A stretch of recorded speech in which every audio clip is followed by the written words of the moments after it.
Railway अंडरपासचे काम गतीने पूर्ण करा. आमदार चंद्रकांत रघुवंशी यांचे निर्देश. पाणी वळवण्यासाठी 2 ठिकाणी खुल्या ड्रेनेज लाईन. शहरातील नळवा रस्त्यावरील रेल्वे अंडरपासमध्ये पावसाळ्यात साचणाऱ्या पाण्याच्या समस्येवर कायमस्वरूपी तोडगा काढण्यासाठी रेल्वे विभागाकडून सुरू असलेल्या ड्रेनेज कामाची आमदार चंद्रकांत रघुवंशी यांनी पाहणी केली. पावसाळ्यापूर्वी हे काम दर्जेदार व वेळेत पूर्ण करून नागरिकांना दिलासा द्यावा अशा सूचना त्यांनी संबंधित अधिकाऱ्यांना दिल्या. बोगद्यात साचणाऱ्या पाण्याचा निचरा करण्यासाठी 2 ठिकाणी खुल्या ड्रेनेज लाईन कार्यान्वित करण्यात येत आहेत.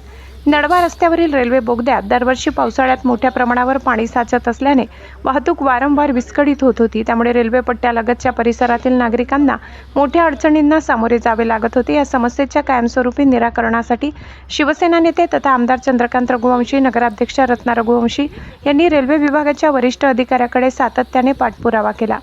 या पाठपुराव्यानंतर रेल्वे विभागाने 15 मे पासून बोगद्यालगत ड्रेनेज लाईन उभारणीचे काम हाती घेतले. या कामाची प्रत्यक्ष पाहणी करताना आमदार चंद्रकांत रघुवंशी यांनी कामाचा आढावा घेतला.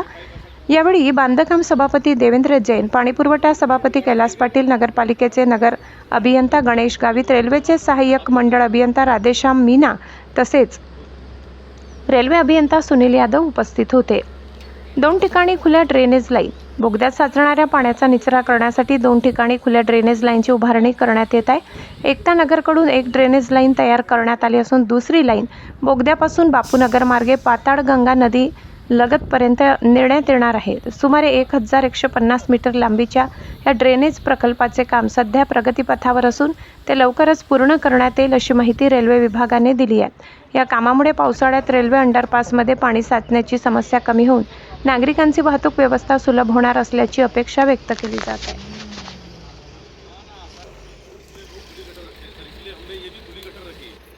काय